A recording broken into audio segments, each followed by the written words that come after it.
अध्याय 3 पहचान की खोज। रात को देर तक आरव सो नहीं पाया। मोबाइल की स्क्रीन सामने रखी थी, लेकिन उसका मन कहीं और भटक रहा था। वह सोच रहा था, क्या मैं सिर्फ एक कंटेंट क्रिएटर हूँ या इससे भी बढ़कर कुछ कर सकता हूँ? अगर टेक फेयर में हिस्सा लूँ तो क्या वाकई कुछ नया कर पाऊँगा? नई सोच की शुरुआत। अगली सुबह जब वह स्कूल पहुंचा तो उसने अपने दोस्तों से कहा, मैं भी टेक फेयर में भाग लूँगा, लेकिन किसी गेम या डांस से नहीं। मैं ऐसा प्रोजेक्ट बनाना चाहता हूँ जो सबको सोचना सिखाए। राहुल ने हंसते हुए कहा, तू टेक प्रोजेक्ट? अरे तू तो इंस्टा रील का बादशाह है। समीर बोला, अगर सीरियस है तो मैं मदद करूँगा। गेमिंग का थोड़ा बहुत कोडिंग मुझे आता है। आयुषी ने भी उत्साह से कहा, और मैं तेरे प्रोजेक्ट का प्रेजेंटेशन अच्छे से तैयार करने में मदद करूँगी। दोस्तों की यह ऊर्जा देखकर आरव का आत्मविश्वास बढ़ गया। संघर्ष और तैयारी।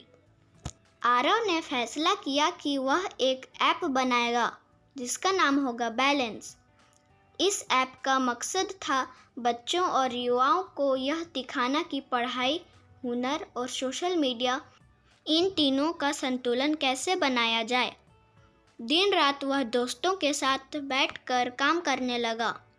कभी कोडिंग में समस्या आती, कभी डिजाइन बिगड़ जाता, तो कभी समय की कमी परेशान करती।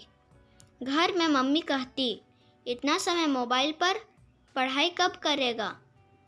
दादी फिर समझाती, बेटा मोबाइल से खेल नहीं, कुछ सीखो।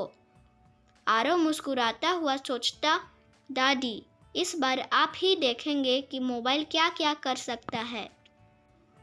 पहला नतीजा। आखिरकार टेक फेयर का दिन आ गया।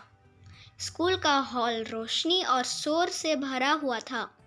अलग अलग बच्चों के स्टॉल लगे थे, कहीं रोबोट, कहीं पेंटिंग, कहीं नए गैजेट्स।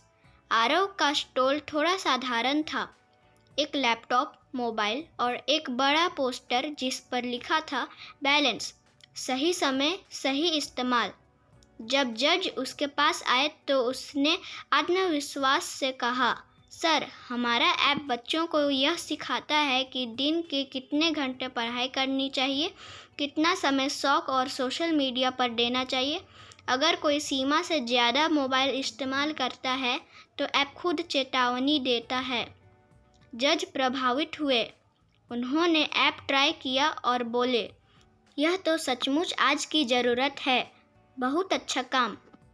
नई पहचान। शाम को रिजल्ट घोषित हुआ। राहुल का रोबोटिक्स प्रोजेक्ट दूसरे स्थान पर आया। समीर को स्पेशल मेंशन मिला।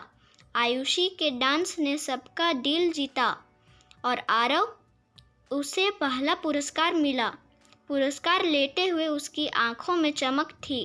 भीड़ में खड़ी दादी ने ताली बजाते हुए कहा, आज समझ आया कि मोबाइल सचमुच पढ़ाई का दुश्मन नहीं, अगर सही तरीके से इस्तेमाल हो। आरव ने मन ही मन सोचा, यही है मेरी असली पहचान। मैं सिर्फ स्क्रीन का खिलाड़ी नहीं, बल्कि संतुलन सिखाने वाला एक बदलाव हूँ। इस कहानी का अगला अध्याय 4 जानने के लिए इस चैनल पर बने रहें। धन्यवाद।